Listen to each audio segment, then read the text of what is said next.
So, Ambassador Vasyl Hamianin, you are the ambassador of Ukraine in Indonesia, and it's an honor to have you in my show. And I am really grateful that you found the time among your very busy schedule, where you have been talking to so many people in the past few days and past few months, to come to this show and talk to me and basically clarify a lot of points that I have and what you thought of the video that I made, and which you have your own answers to give to certain things that I said in that. I'm really honored that somebody like you could come here and talk to me so candidly, and which can actually reach so many people, and so many war, information fog, misinformation that is going on. A lot of it, I hope, can be ironed out with this interview. So thank you very much. Before I start, I really want to say that all of us in this world, whatever happens, whoever says whatever propaganda happens, there is no doubt that Ukraine's story will be an inspiration to friends and foes alike, because it is a story that can inspire people to say down in their generations that there was a country who stood for its people.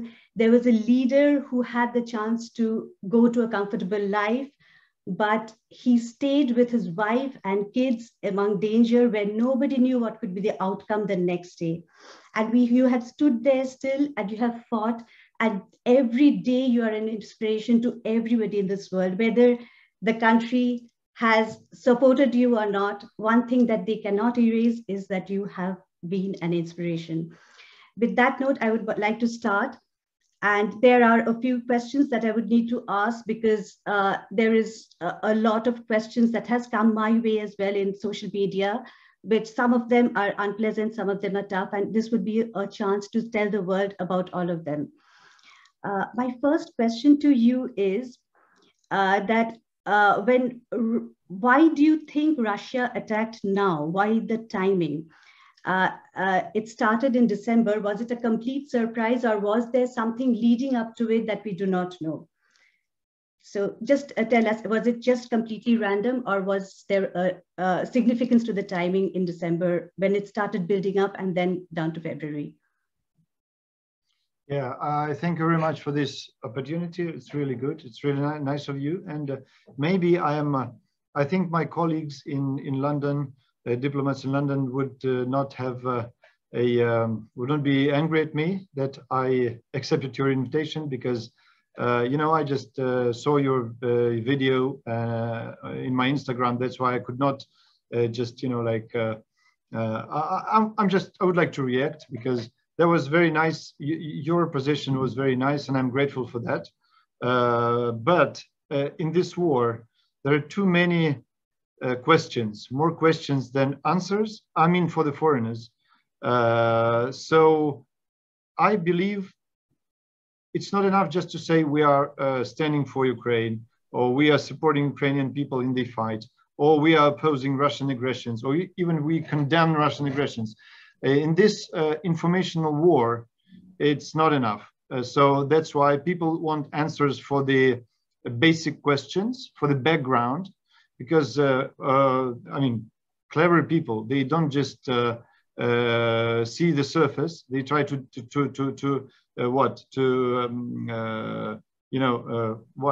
dive deeper a bit, to know the truth, to see the bottom of the problem. That's why I think that's what I've been doing last 52 days, basically answering the questions on the background of this war and on the on everything. So why I have the right to speak about this? First, it's not because I represent Ukraine, partially because I was born and lived my first 20 years in the Soviet Union, so I know what it is. Second, because I was born in the eastern part of Ukraine, very much Russian speaking, and my 1.2 population city, Dnipro, with population of 1.2 million, has just one Ukrainian school. That's for you to understand what was going on. 1 million people, one Ukrainian school. All the rest are Russian. By the way, Dnipro is not far from the hometown of my president. It's very much eastern part of Ukraine. Third, I did my PhD in world history 20 years ago, so I dig some books and I read something like for the background and for the history, so I can compare what happened like 80 years ago, 200 years ago, 300 years ago with what happens today. Sometimes it's the easiest way to find the truth. You just compare. You just see what happens. You see the facts happening now and then you compare the backgrounds of 100 years ago, and you understand what happens now. Yeah, you have the answers. So what I'm going to tell you might sound strange sometimes, because people would not believe it.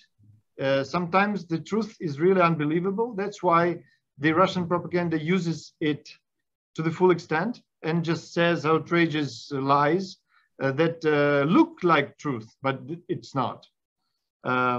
So about the invasion, why he started this exactly on that date, on this year, etc. The answer is very simple. Look back to the Nazi Germany. Look back to Hitler. What was he about? He was a very, what is the word? Superstitious man. He was believing in mystery, in mystics, in all that symbols, in all that stuff. Remember him like Lohengrin with his swan and with his areas, with his roots in India, with his swastika and all that stuff, with all the symbols. So Hitler was surrounded by symbols. He was surrounded by the ideas about the dates, about the full moon, about this something like, whatever, a sun eclipse, I don't know.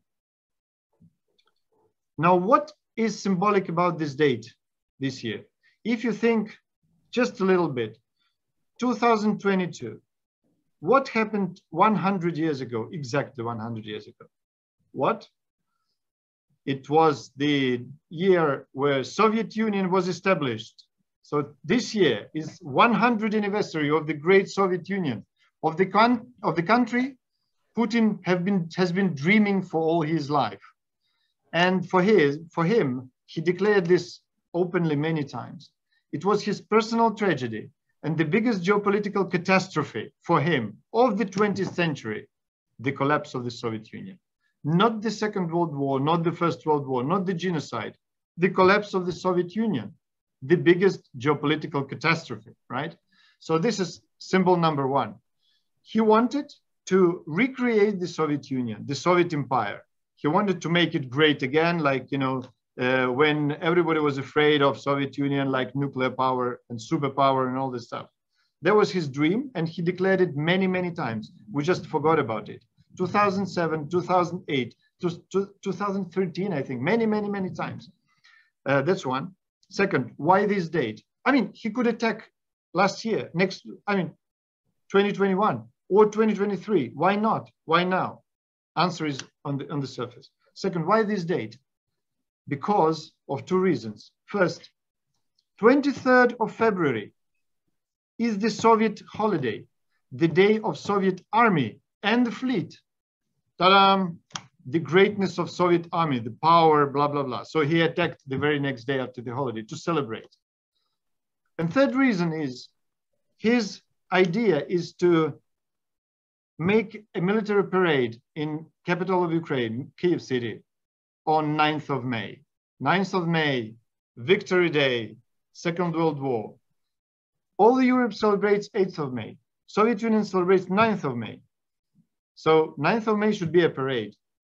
And the proofs I have, you know what? In one convoy, second week of the war, second week of the invasion, our militaries captured the convoy from Russia. And you know what they found? Thousands of brand new military uniforms used for parades, white and with all this stuff with everything on it. What for? I mean, you are doing what? You are preparing for parade. So that was a big discovery, and you just Google it, you can find it. So this was the reason for his attack, symbolic Very attack. interesting. I have not heard this version anywhere else. I mean, very interesting point that you made. We were nearly not thinking in this direction at all. Please Yes, carry on. but this is the symbols. Why he attacked at all, if you ask me this, or it will be next question. Yeah, please. Because I answered why he attacked this date and this year and all this stuff. Why he attacked at all, as I repeat and repeat again, his idea, his dream, his pain, his whatever it is, thistle in his ass, is Soviet Union or Soviet Empire or Russian Empire, whatever you call it. Because the empires, as you know, have the only way to develop extension.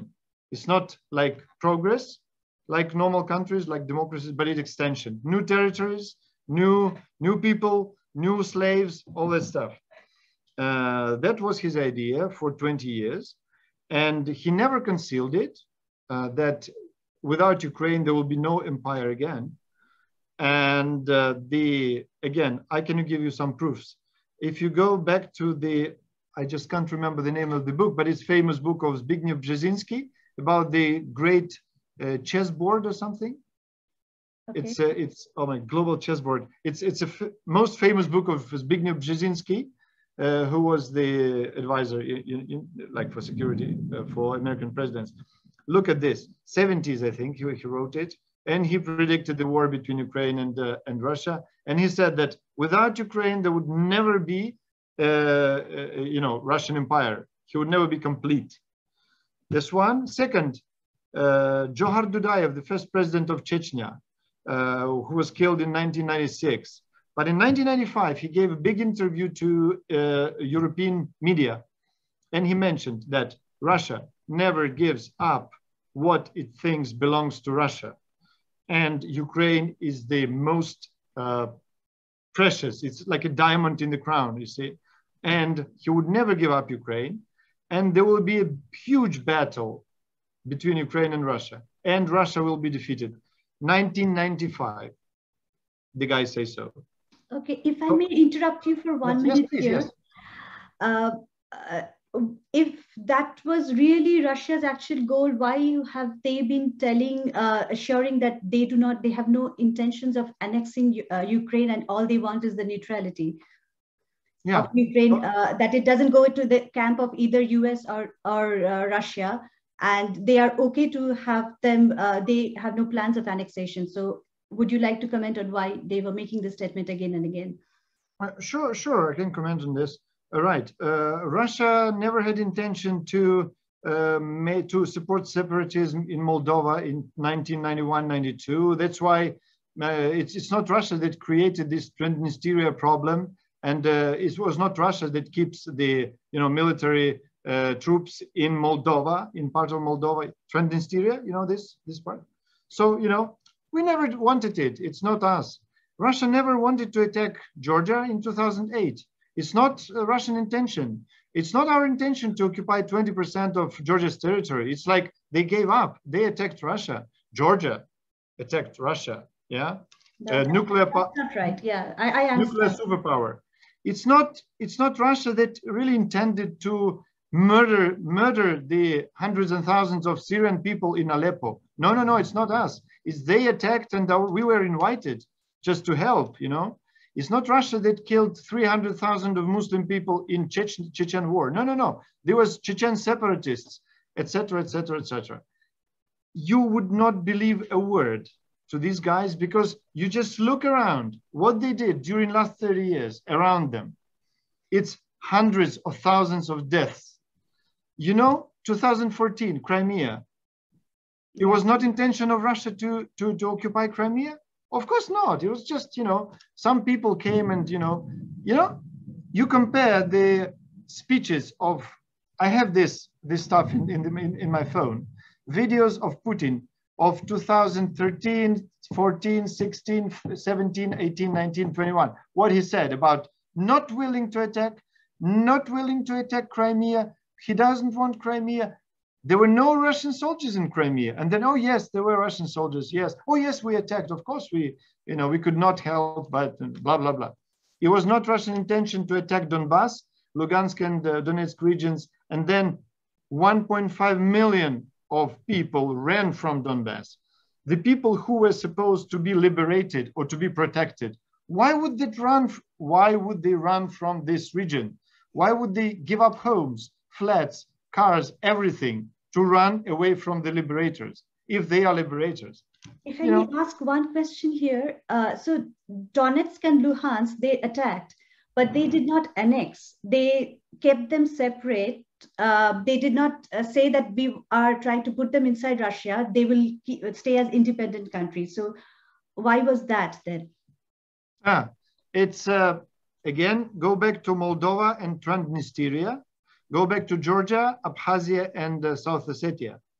They didn't annex it, but they placed the troops for a regular basis, and they just keep this conflict like not cold, not frozen, not hot, but like warm, like cooking, you know, to implant the instability into the countries that are, in fact, Moldova, Georgia, and Ukraine, 3 countries were the main candidates for European Union. I mean, we were looking in that direction.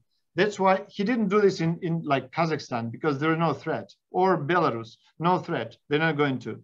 But Ukraine, Georgia, and Moldova were looking very seriously towards European Union and NATO, right? And of course, if they don't do this, Moldova would be in the European Union, would have been accepted by the European Union like years ago. But now they have conflict. Yeah. You know, it's like barbecue. You see, it's not a fire, but it's hot and it's simmering tension going on, which has been created from outside. Explosive. It's explosive all the time. You know, that's the reason to implant the instability. Ukraine cannot join NATO or join European Union if we have the military conflict on the east. That was the main reason. Otherwise, you know, you just do simple like this. You just occupy part of territory. You don't annex it. You just occupy it. And you keep it boiling. You keep it burning. And then, of course, no way to be accepted by European Union and NATO. It's like preventive shot on Ukraine. And it was very hypocritical for them to say that they are so liberating someone or protecting someone. Now you see what happens in Ukraine now. Why they're lying? Did you hear the declarations of Putin and all those guys, all those liars from Minister of Defense of Russia? What were they supposed to do? To protect Russian-speaking population of Ukraine in the east, right? Yes. Right. Now look at the cities they were shelling and just, you know, destroying to the ground. This is the very Russian-speaking part of Ukraine. 100% Russian-speaking. Puzzling for me as well. That was very puzzling. That why are they attacking Donbass region now? That's why. So the answer is very clear. It's not about the protection of Russian-speaking people. They are killing Russian-speaking people. Mariupol and Kharkiv are the biggest Russian-speaking cities in the east. Well, if not consider Donetsk and Luhansk, right? So Mariupol is like 500,000, Kharkiv like 1.5 million. Killing, just murdering, destroying the Mariupol is 95% destroyed. I know. I mean, I really wanted to. I saw yesterday that they have just asked them to leave and surrender, and they are still holding on to it. An amazing piece of bravery. Can you imagine people are ready to die but not surrender to the invaders? It's amazing. They don't want to, you know, anything from them, even this. They rather die, you know. And after Bucha, after the massacre in Irpin, Bucha, and it's really very close to Kiev, where my mother lives. Yeah. It's like 15 minutes drive. I passed it hundreds of times. And after this, I really understood what it is about. I understood what was his purpose, real purpose. This explained a lot the facts that he is killing Mariupol, he's killing Kharkiv and Russian-speaking region. It's not about the territory. It's about the nation. It's about the people. So if Mariupol is surrendered, if Mariupol surrenders, it will be Bucha, but bigger. If Kiev surrenders, it will be bigger Bucha, nothing else. They don't want us to, like surrender and, greet them with flowers. No, the purpose is different.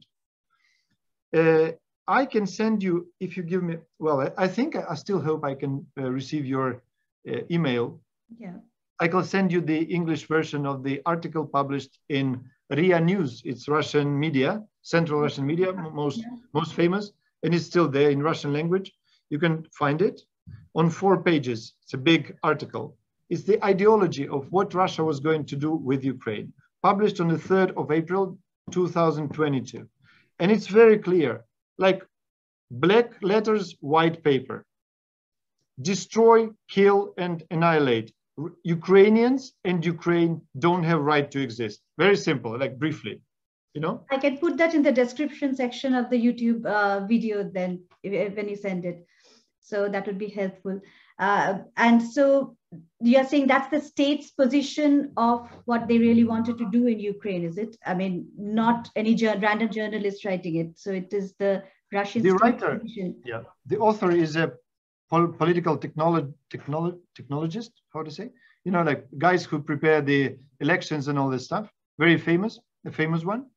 And of course, he was not signed by Putin, but Putin wrote an article before, this about the brother nations or whatever, like history, all this false stuff about the history is just amazing, just ridiculous.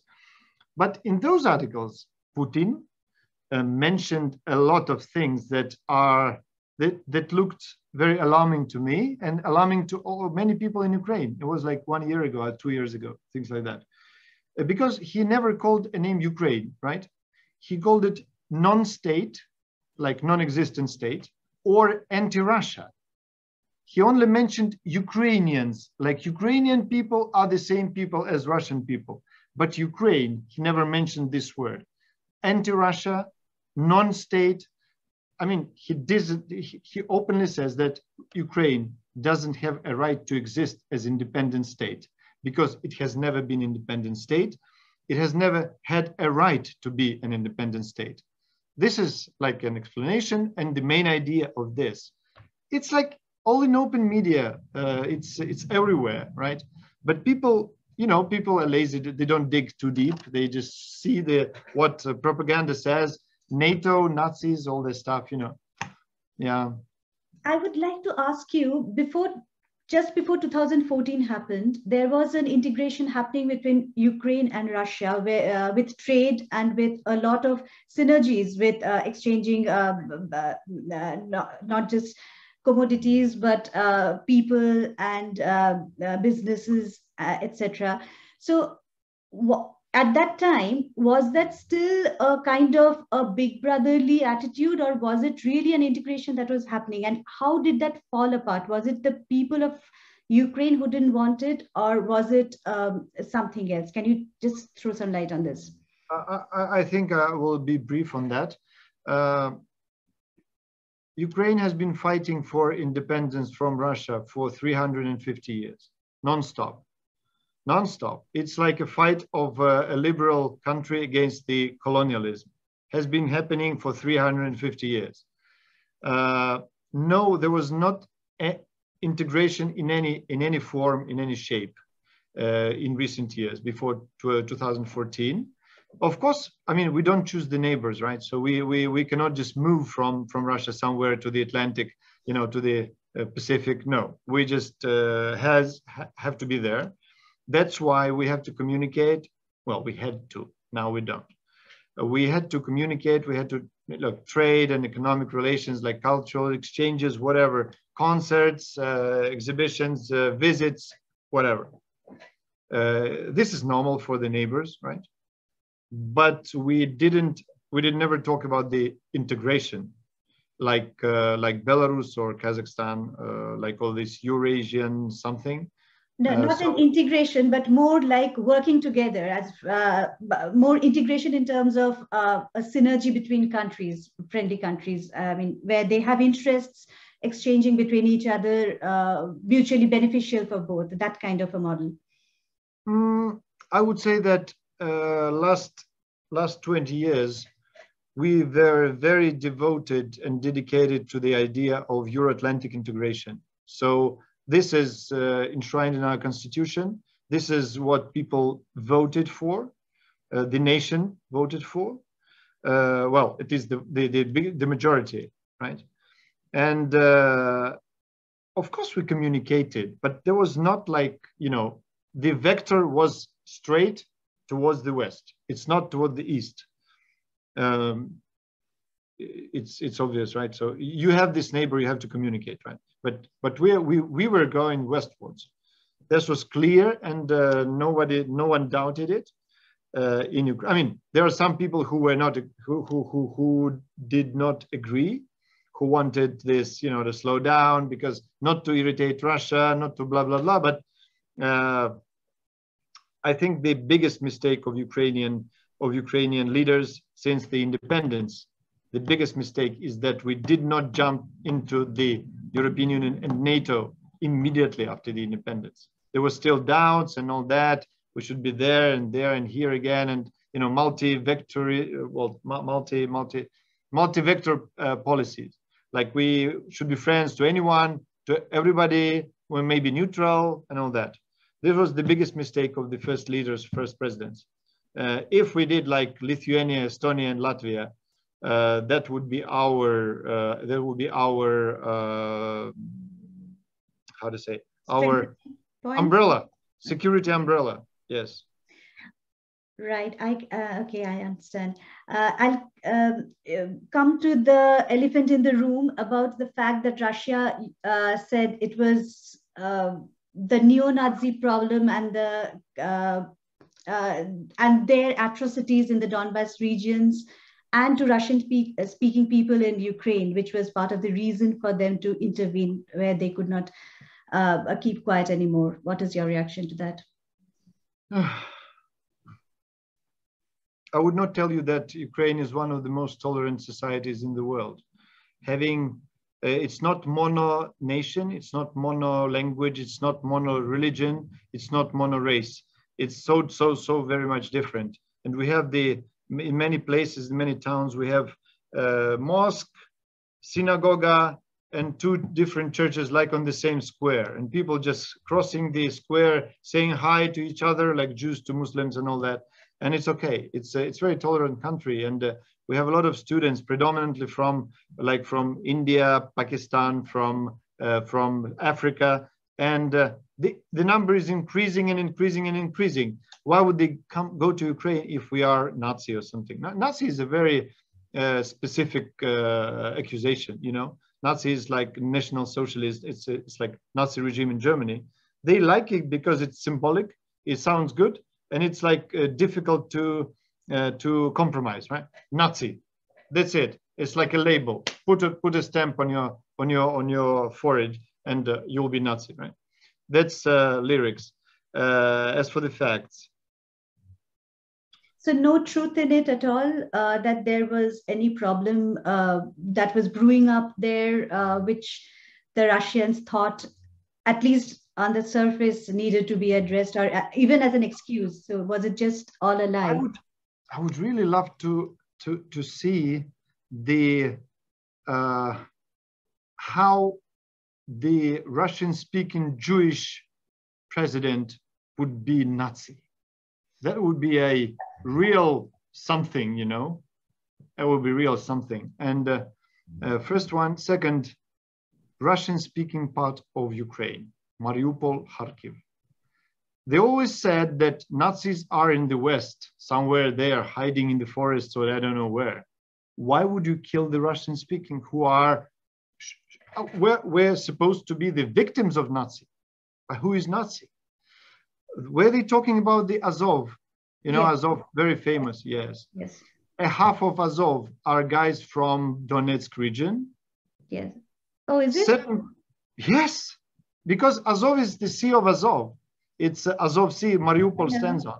That's why it's Azov, because the key persons, many key persons are from this region, Russian-speaking guys. There are many Muslims in this regiment. Nazi. I mean, did you see? Have you ever met Muslim Nazi or something? I mean, it's ridiculous accusation because they just, I call it mirror truth or mirror lies. If you want to see the truth, take any piece of Russian propaganda, put a mirror in front, and you'll see the reality. Like, okay, we don't. What proofs do you need? I mean, that's the Wikipedia will do. Go to Wikipedia and check Nazi or fascist organizations in Ukraine and in Russia. You'll see how many more of them still legally exist in Russia. And the last one, you see, go to Wikipedia and take the definition of Nazism, of fascism. And then this column is definition. This column is Ukraine, this column is Russia. And you say tick or minus, and you'll see that free society, free media, the democratically elected presidents, which are not staying for 20 years on the, a dictatorship, blah, blah, blah, blah, blah. A lot, expansion, wars against and the supremacy over other nations. This is one of the best things. And you will say in column Ukraine, no, no, no, no. Column Russia, yes, yes, yes, yes. So who is a fascist state? Who is Nazi state? And after all, you see the results of what they did in Ukraine by now. Is this not the fascists who do this? And what Ukrainians do? They capture the soldiers and then feed them, give them phones to call mother and say, you know, your son is alive, that sort of thing. Is that what fascists and Nazis do? You just compare. You don't take the fact. You don't take the words. You compare the facts. Now, I completely do understand. Yeah, there is perhaps a certain element of it, but I always believe that this war is no excuse to start that, whatever fascism, if at all, is present, because otherwise that can be used by any country to invade any country by saying you have an element of fascism in your country. Absolutely. So, well, I wouldn't know exactly how far is the problem inside Ukraine because I have not been there. Only a ground reporter would be able to say that. But in any case, I don't believe that that's a good enough reason to invade another country. So that's where I stand. Nothing can justify invasion or the war crimes. Nothing. Ukraine didn't make a single step on Russian territory. Yeah. And what they did, you know, it's not, nothing can justify this. No concerns, no dreams, no wishes. It's absolute, you know. I would like to ask a little lighter question, which is, there has been really an inspiring set of things coming out. Would you like to give us any particular story, a small story of Ukrainians, how they have helped ordinary citizens who have saved people's life that you want to share here, which could be inspiring for Ukrainians outside and other people who are in solidarity for Ukraine? Do you want to share something that how you have fought or somebody has fought or helped others? Yeah, before this, again, go back to 1933, 35, when Hitler came to power. Look what he did, look what he said. Look what he did with Austria. We want to help our brothers, German-speaking people in Austria, then in Czech Republic, then we have some problems with Poland, so you just bite half of what, etc., etc. Exactly what he did with Crimea and all that stuff. About the question you asked, people helping people, there are thousands of stories like this. I'll try to send you again this Google Disk drive so you can pick up the photos. I mean, when you see the people, Ukrainian soldiers, capturing the guy who was the pilot of the who was bombarding the cities, and they just talk to him and then like feed him and then stop blood on his leg or something. Some people do not understand this. So how could they treat him like this? He is a murderer in cold blood, right? And so they do to all the survivors who were wounded or something. How many animals they saved from the places they liberated, and then like dogs and cats and rabbits and all that stuff. It's like they're just picking up something, and you see them, all the cats and dogs on the surface. And you see at the same time, you see Russian soldiers killing and raping children and women. And then instead of taking away the bodies of the killed Russian soldiers, they take away carpets and washing machines. And the bodies, they left the body in Bucha. It's many like this. Were liberated. They took the stolen washing machines and like microwave ovens and toilets even and everything, instead of taking away the bodies of the killed friends. This is the big difference between these two armies. And many volunteers really risked their lives. Hundreds of volunteers risked their lives to evacuate foreign people from Ukraine, from Chernihiv, from Kharkiv, from Sumy, even from Mariupol, from many cities. They risked literally to take away the guys from Africa, Asia, and everywhere, to take them to the safer place. Many of them died on the way back or on the way forward. Many of them died. That's second fact. Third fact, as I mentioned, I have many friends in Muslim community of Ukraine, and the Mufti of Crimea, Mufti of Ukraine, two very respectful people, and really like I'm proud to know them and can call myself their friends. And they are having Ramadan at present. Yes. But they fight at daytime, and then in the evening they go have iftar. They have the namaz, praying in uniforms. You see this every day on video. They're praying, and then they have iftar. Then they eat, drink, like communicate, and then they go again to the front line and still fighting, defending the land. So many cases when like Muslim soldiers covered the Christian guy with their bodies, just because he is not whatever different religion. He's a human being. He's my brother in arms, right? So many examples of that. It's like a lot. It's thousands and thousands. And like soldiers, when Mariupol was shelled very heavily with missiles and bombs, it was not possible, and still is not possible, to save the people from under the destroyed house, because it's like a huge building just collapsed, and people in the cell sitting and don't have way out. No electricity, no water, no food, no medicines for weeks, right? So the Azov soldiers, after fighting on the streets, after fighting with the invaders, they change. And then those people who were supposed to go and take some sleep and take some rest, they go climb into these ruins and try to save the people who are under the destroyed houses.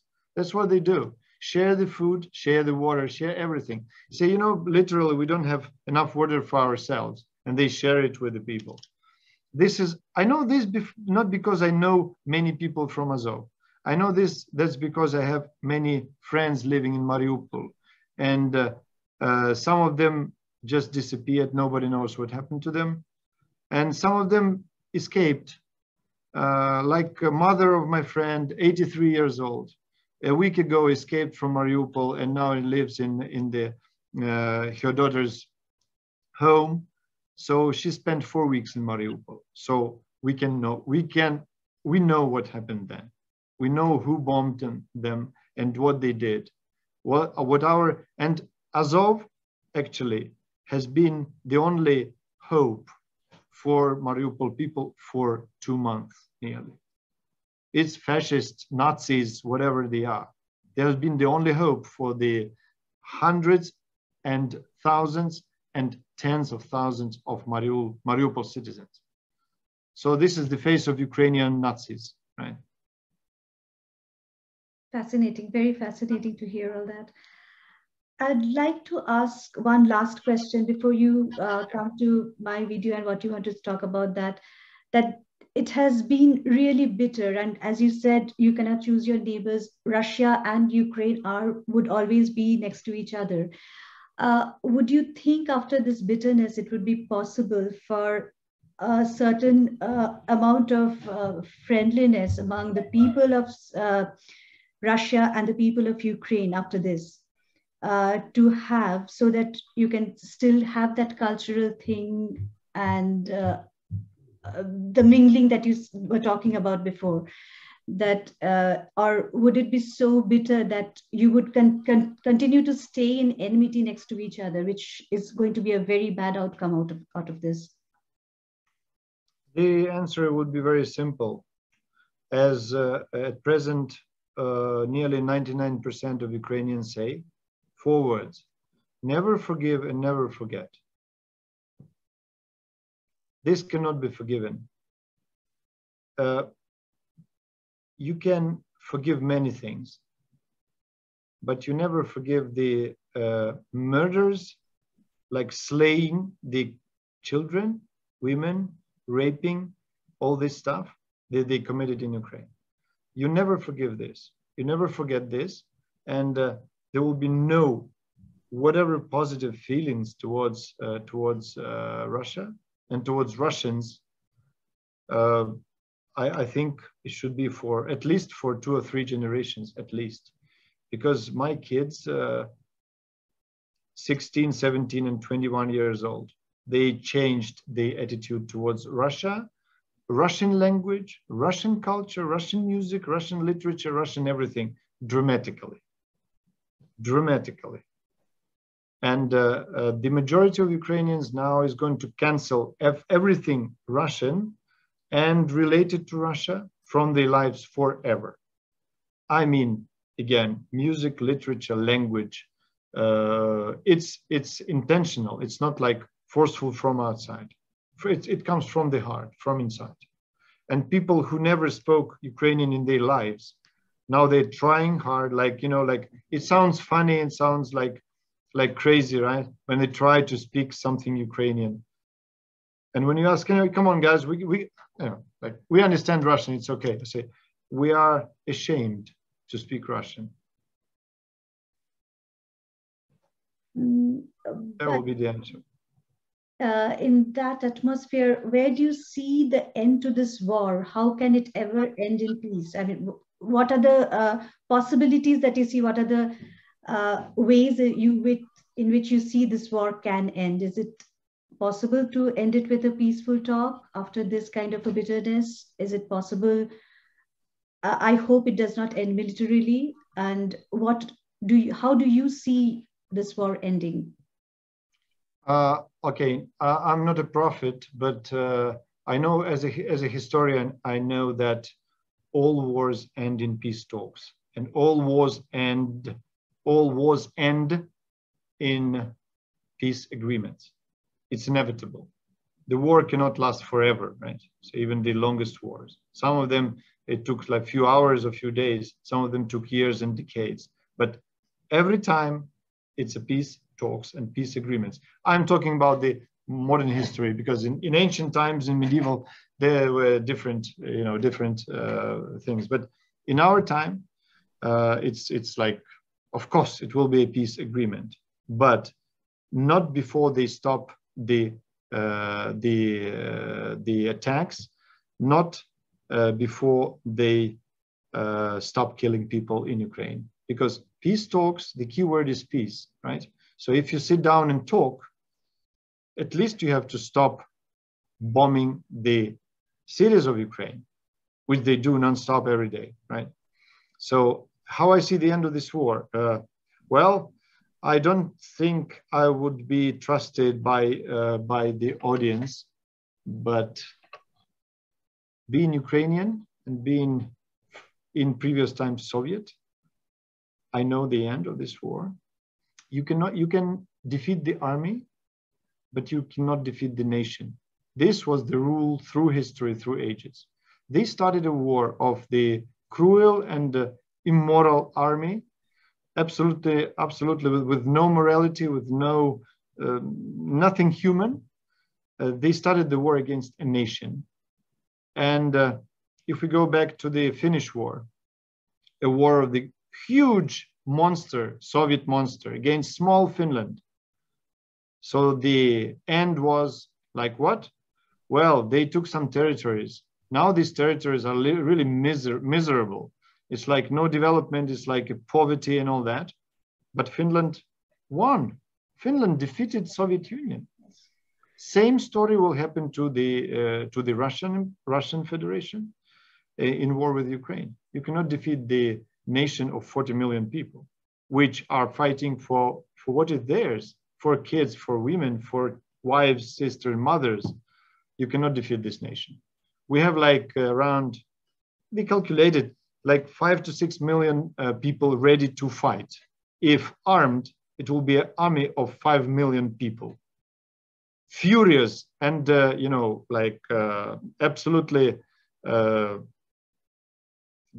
absolutely oriented on the victory. So can you defeat this army? No, they can never win the war militarily, as I have mentioned in the video, because you cannot win their hearts. And as long as you have not won their hearts, you have not got the country in any form or shape. So I believe that too. I was just one thing before I end. As you said, that there's a huge enmity and bitterness with Russia, everything related to Russia. But what would you say to all those Russians who actually had opposed this war and still are doing it and are perhaps getting jailed for that? So would you be able to say that we don't really hate Russians, we hate the leader, but we have no enmity for the countrymen? Would you be able to say that? You see, it's a funny thing. Of course, we understand that Russia is not democratic, is a dictatorship and all this stuff. But I believe the figures the Russian state provides to the world, that after this war, after the nearly 2 months of this war, the rate of Vladimir Putin grown to 82%, from 67 to 82%. Does it mean what it means? It means that the majority of Russian population is supporting his strategies, policies, foreign policies, and supporting the war. Then we can hear a lot of conversations, phone conversations of these invaders with the families, and all sorts of things. The mother of the soldier tells him, okay, you go, you kill fascists, you just, if we want, you rape, you kill, and then you bring something for us, like some gold, some money, all that stuff. I mean, these are people who are living there. And what do you mean by there's some people opposing? When we Ukrainians were not agree, we disagreed with the internal policy of our president. Now, in a couple of days, hundreds of thousands of people only in Kiev came to the streets, and hundreds of thousands of people came to the streets of other cities to express the disagreement. We were opposing it. We did not agree. We came to the streets. Did you see Russians in hundreds of thousands people coming to the streets of Moscow? I did not. I see one or two like taking the picture. Yes, I respect those people's bravery, but it's not a nation. It's not a nation. And it was old Soviet story when the very clever guy, he died already, he's a writer, he just asked people, you know what? You all say that Stalin is a bad guy, right? So because of Stalin, like millions of people died and all that. Stalin is a bad, really bad. We were nothing to do with that. Okay, but how do I treat millions of reports written by the neighbors to the KGB, to this like police, accusing the neighbors of something bad, and then those neighbors were just arrested and killed. Do you know what I mean? I'm your neighbor. I don't like you. I just write a report that he's speaking badly about Stalin. Next day, arrested and killed. How should I treat these millions of reports? It means that not only Stalin was a bad guy, but there is something wrong with this nation. Something is very wrong with these people.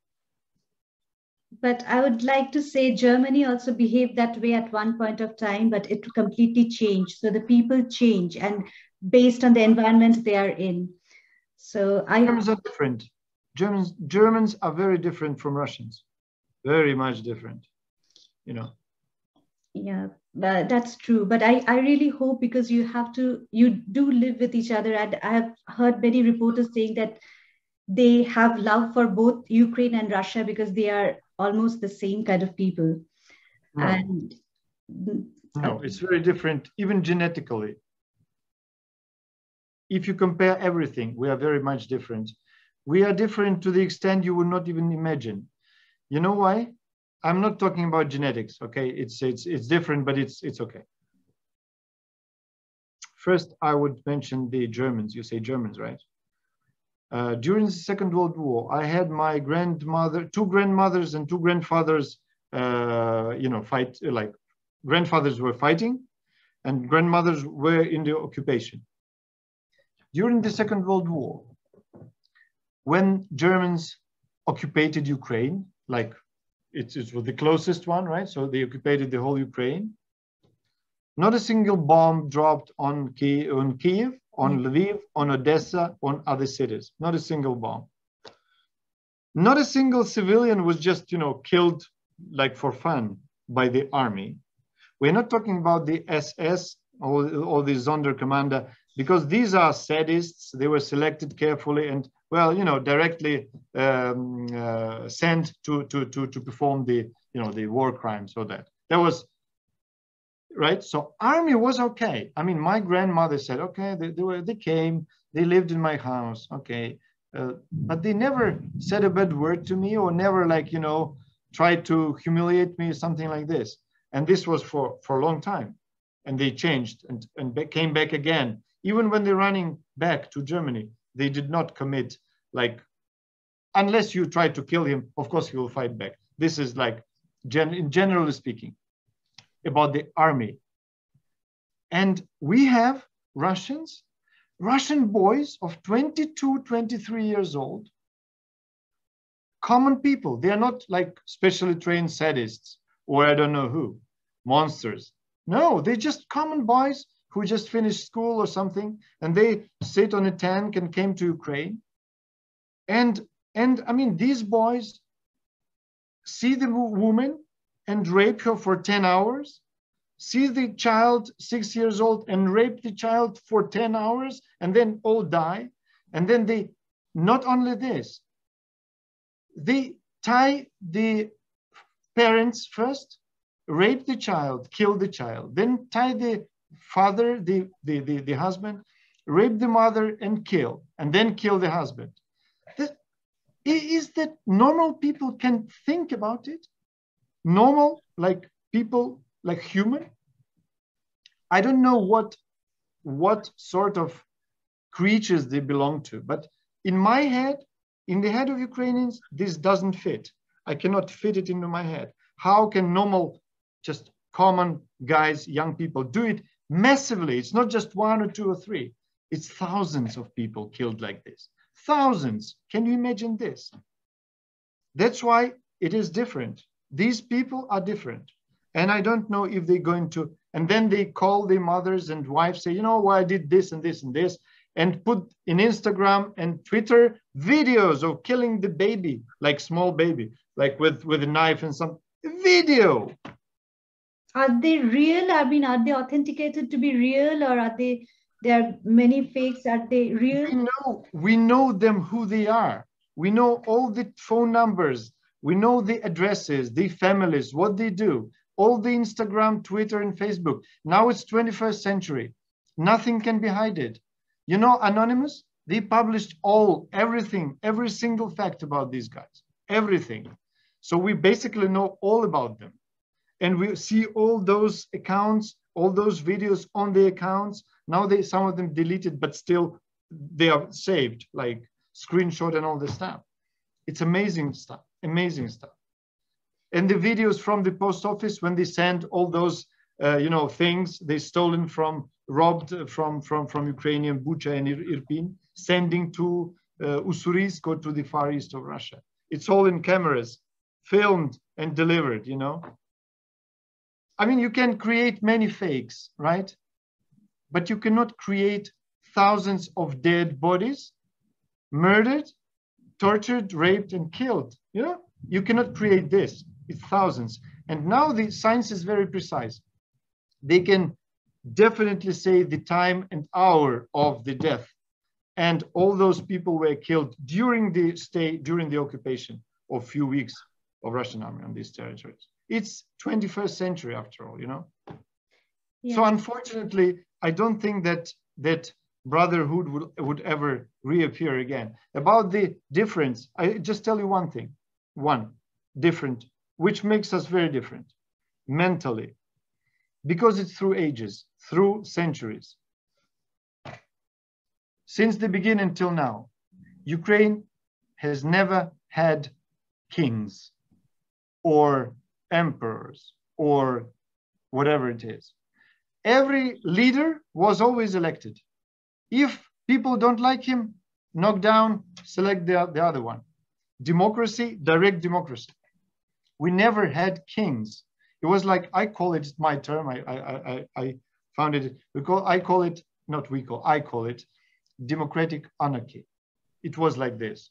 People are living happily on the places, on the villages. They don't care about anything. And if something happens, what? We're free people, just get lost.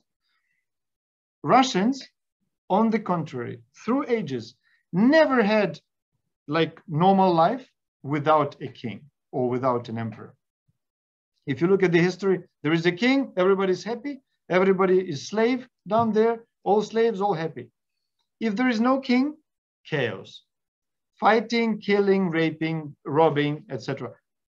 Until the time the new king appears. Then again, a king and slaves. Everybody's happy. How can these people mentally be the same through centuries living like this? Not persuaded you. I didn't persuade you, no? No, the thing is, I do understand, but I do understand it's a very, very highly emotionally different and bitter thing that you feel at the moment.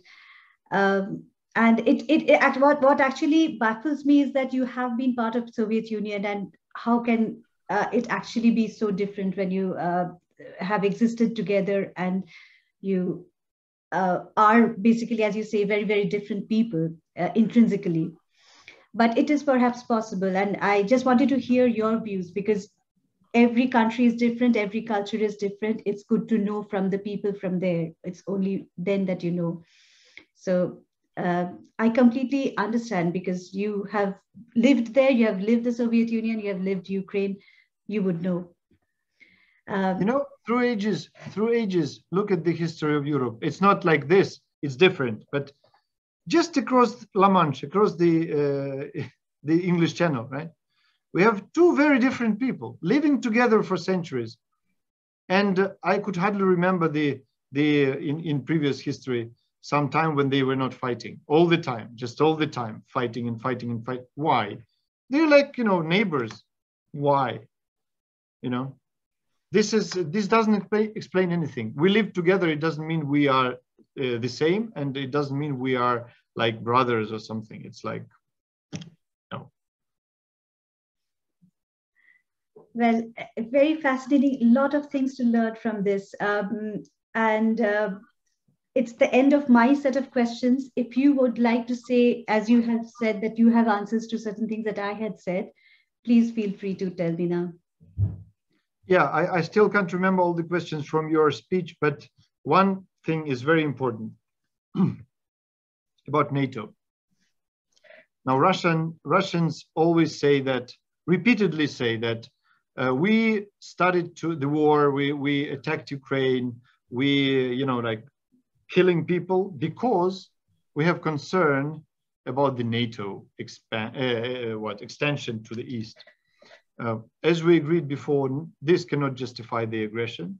This cannot justify even the murder of a single person. The concerns, but now I'm trying to like give a little background. Maybe I'm not what. It's not entire picture maybe, but I'll try to give a little bit of background. First, not talking about that Ukraine wasn't and is not a NATO member, right?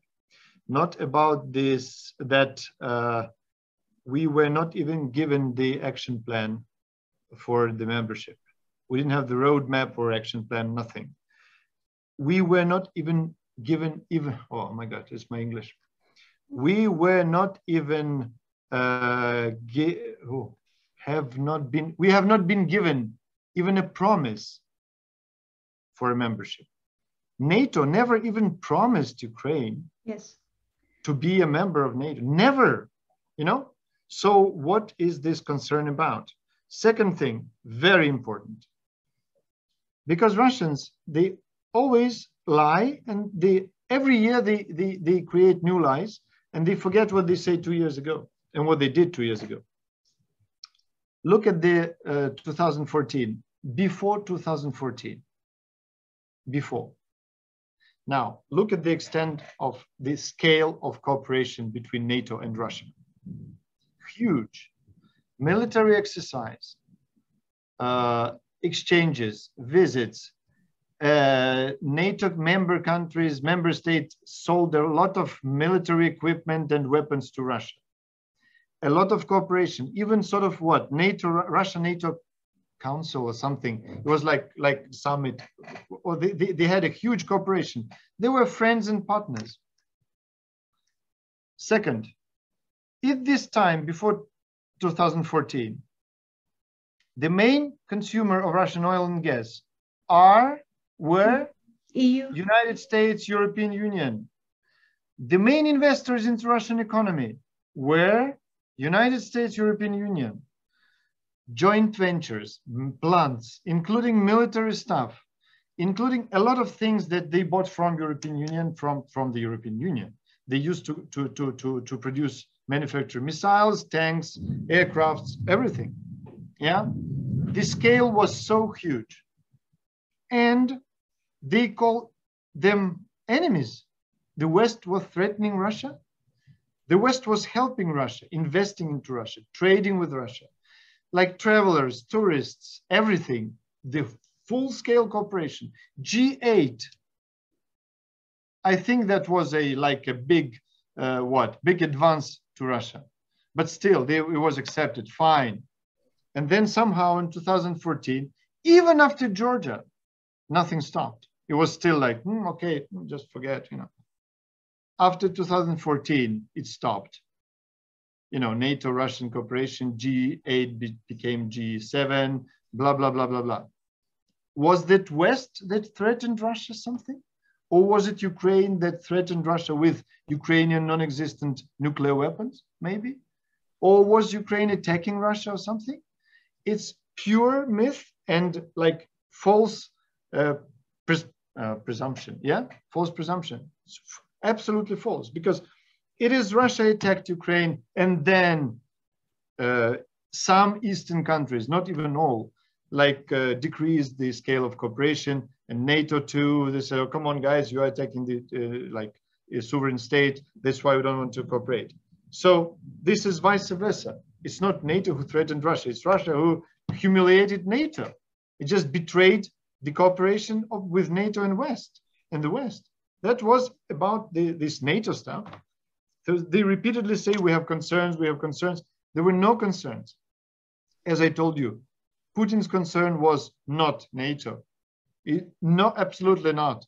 They have enough NATO countries close enough to Russia, like Lithuania, Estonia, and Latvia. They're close enough. They're near, the neighbors, and you can attack, you know, if you want it, whatever. But no, Ukraine is a threat. That's about NATO. You told a lot. One thing then, Yes, please, please. if that baffles me as well, because there was no possibility of Ukraine joining NATO at this time. Absolutely.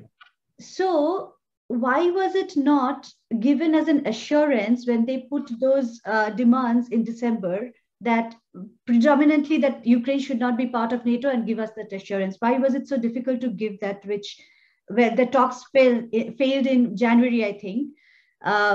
Was it because I remember America categorically said that that's off the table, that we will not assure that? Was it there a diplomatic failure which could have been explored and the war could have been stopped? No. You know, Putin would have attacked in any case, whether accepted or not, because new reasons would be provided, like they do every day. Okay, we agreed that Ukraine will be neutral. Okay, then Nazis. Nazis are not Nazis. Okay, chemical weapons, biological weapons, whatever things they can think about. It's crazy. It's not logical. It's not rational. Now, what about these talks? I mean, is it right for any country in the world to tell any other country in the world what to do, how to develop, whom to be friends and whom to be not, what international organization to join or not? It's like crazy. Why would Russia tell, teach, or I don't know, preach NATO to do this or that? What are the demands? And don't forget, this was not the only demand. There were a full list of demands. Exactly like, remember when Russia attacked, they say, in a week's time, they understood they could not do anything without Kiev. They say, we want peace talks. Let's sit down and, like what? We demand Ukrainian demilitarization, denazification, whatever stuff it is. Basically, you know the reasons, right? Yeah. Give up. That is outrageous. I mean, to think of, to ask about complete demilitarization, that's completely outrageous. And then second round, they didn't ask for demilitarization and denazification, no more. But they say, our demand is Ukraine is neutral, and Ukraine recognizes Lugan, these regions of Donbass, and it acknowledges the Crimea as the part of Russia. And then they jump down onto, I think, only a neutral status of Ukraine. They don't demand anything else, because we don't trade by land, we don't trade by our people, and we don't trade by our independence. It's clear. So thanks God that we have such a president who made it very clear to everyone. We're not trading by these. But is it possible for Ukraine to really accept neutrality at any point of time, and where they are actually in nobody's camp and they have an assurance of security at the same time? Is it ever possible for Ukraine to come to that kind of agreement? I think that my president make it clear very much. I said it many times, even before he declared it, to the world. I think that was my private opinion, and now it's like I can repeat what he said. Of course, we are a democratic country. We can develop the way we feel safe and sustainable. And neutrality is not the point, right? It's not the point for us to be the NATO at any price. No, neutrality is fine, but being a democratic state, status of neutrality is enshrined in our constitution. A status for EuroAtlantic integration is in our constitution. So we have to change the constitution. It's possible. We have to have a referendum. We have the people to vote, and the government would explain that neutrality in this position will be the best way for us. Anyway, nobody waits us in NATO. Okay, so we'll be neutral. Then people vote, then it goes to the parliament approves, and then it's okay. Then we just cancel this from the constitution, and then we write neutral state, whatever. Yeah. But our president said that a part of this process, we also want some security guarantees. Yes. And we want as many countries as possible to be to join this this scheme, to be the like grant. What? Sorry, I'm twisted. So guarantors, guarantors of our security, meaning that not like in this Budapest memorandum, but in real terms, meaning that if we are attacked by any country, well, nobody would attack us except Russia, but still, if, then it would be no like negotiations and consultations and peace talks and all this stuff. But within 3 or 5 days, the armies will move, will strike, will defend. Or the other scheme is Israel. Self-defending, like struggling, like having this anti-missile system, and having all the population like ready to fight at any time. Another option. But this will be the question. This will be the matter of for discussion, for public discussion after the war only. We cannot discuss it, and there is no point discussing it. We say we can accept anything. A part of the land, people, sovereignty. These three things we cannot discuss. Absolutely, that is absolutely true. But the fact that you think that a neutrality can be achieved, perhaps that's one step forward for us to hope that a peace can happen sometime soon with Russia, with talks, perhaps with an assurance. I hope it happens. No, we can hope, but I can have many hopes, but I'm realist, and I understand that I told you already. It's not the neutrality that he wants. It's not the NATO going back to the to 1991 borders. No, his concerns are not these. He wants NATO to go back to the borders of 1991 with only one reason, for only one and single reason. Then he can attack all the Soviet republics, all the former Soviet republics like Latvia, Estonia, and then he can attack all the countries of this socialist camp like Poland, Romania, Czech Republic, Slovakia, etc. That's the only reason for him to demand the NATO would not expand. Oh my God, this is like, this has been obvious for me for 30 years. It's yeah, unfortunate. And don't forget, I think there was a presumption that Russia's concerns. Don't forget, Russia. It's very important to understand and to deliver. Russia is not the Soviet Union. It is not. Soviet Union was different country, like bad and cruel, but more or less self-sufficient. At least they can produce weapons by themselves. They can produce cars, bad and ugly, but by themselves. They didn't need import. They didn't have to import the parts for it or anything. They can produce paper, toilet paper. They can print money, all this stuff. And Soviet was the dictatorship, very closed society, and no Soviet people could travel freely like to the Western countries. It was like very closed, right? Russia is not the Soviet Union. Russia became like sort of democratic, right? In 1991, it became sort of open society, a lot of media. People are traveling all around the world, like exchanges, NATO, foreign investments, foreign partners, all the foreigners in Moscow and all around the country. Wow, integration into the world economy, integration into the world society. Applauses. And then somehow they speak with the words of Soviet times. We are concerned about the NATO. Why would you have concern about NATO? You are not the Soviet Union. Stop. This is the border. You crossed it. You became different country.